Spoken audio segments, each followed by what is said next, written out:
We are pursuing the issue of John Podesta, the Podesta Group, Anthony Podesta, the big-time lobbyist whose firm essentially went out of business after he was tied to Paul Manafort's clients in the Ukraine that were allegedly connected to Russia and all of that. Manafort was indicted. He's connected to Trump.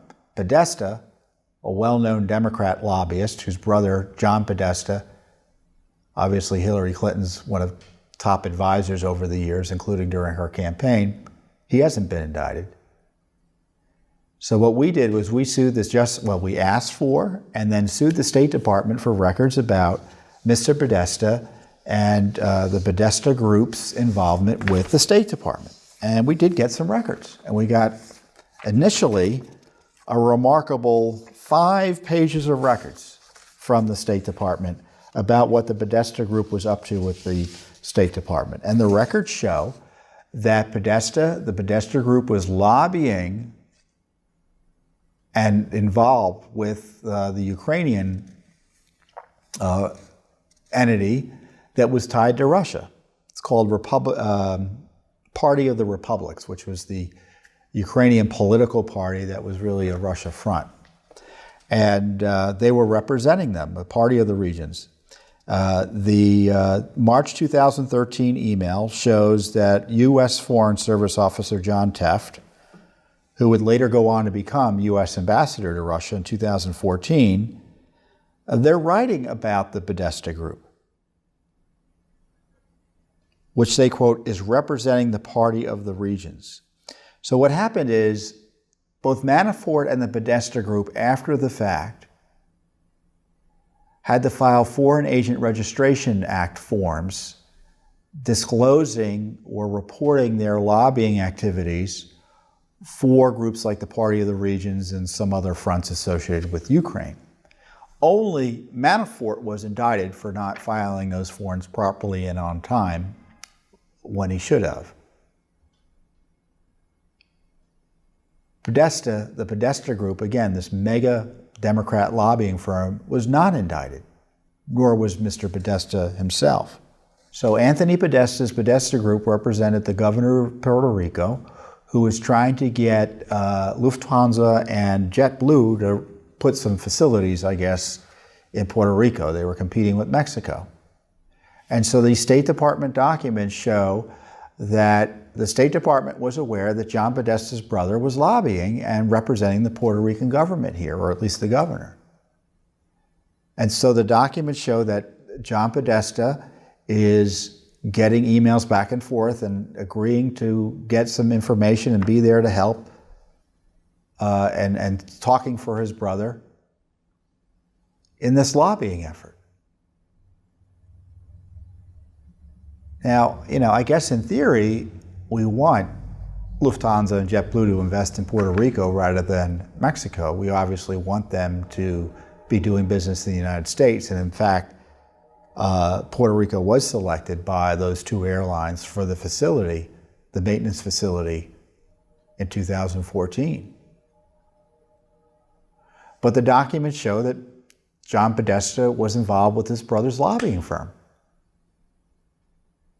which raises questions about what other involvements he had with his brother's lobbying firm.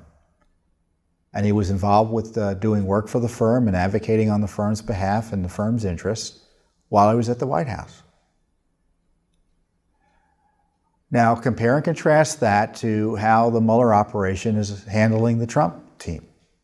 If these documents, if by the standards of the Mueller Special Counsel, these documents would be more than enough to bring the to bring the Podestas before a grand jury. And these emails are a stark reminder that Mr. Mueller is only interested in alleged foreign ties of Donald Trump, and any alleged foreign ties with Russia connected foreign entities in Ukraine or whatever. If it involves the Hillary Clinton gang, the Podesta Group, that crowd, zero interest. Not only is Mueller not interested in it, but evidently this Justice Department isn't interested in it. Unless they're doing secret investigations we don't know about.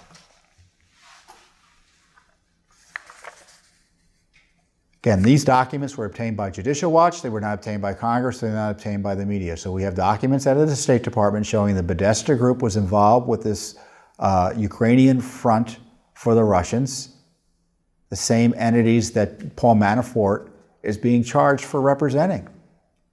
Charged in criminal court. Anthony Podesta isn't being charged. So, how do you like them apples? And it's Judicial Watch doing this work. I keep on saying we are doing the heavy lifting on this oversight. We have over 30 lawsuits in federal court trying to find out what was going on with this Russia scandal, who was doing what, were there abuses, what's the truth? And to that end, we get documents now and again that are pretty illuminating, including these new Podesta records. So to sum up again, we've got confirmation in the New York Times, the Trump campaign was spied on by the Obama FBI and Justice Department. We have detail that there are 13,000 records between Lisa Page and Peter Strzok that the Justice Department and FBI want to take 2 years to turn over. And now we have information out of the State Department, thanks to a Judicial Watch lawsuit, that confirmed that the Podesta group was involved in talking to the State Department about Ukrainian issues,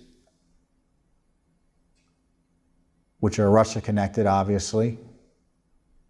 Certainly Russia-connected enough to get Manafort convicted by the special counsel or indicted by the special counsel who is charged with investigating Russia-related links. And we also have the documents that tie John Podesta, a close Hillary Clinton aide, to both the Podesta group and lobbying the State Department, perhaps improperly. Not bad for one watchdog group. Imagine if Congress spent as much time doing oversight as Judicial Watch does in pursuing these FOIA litigations and such.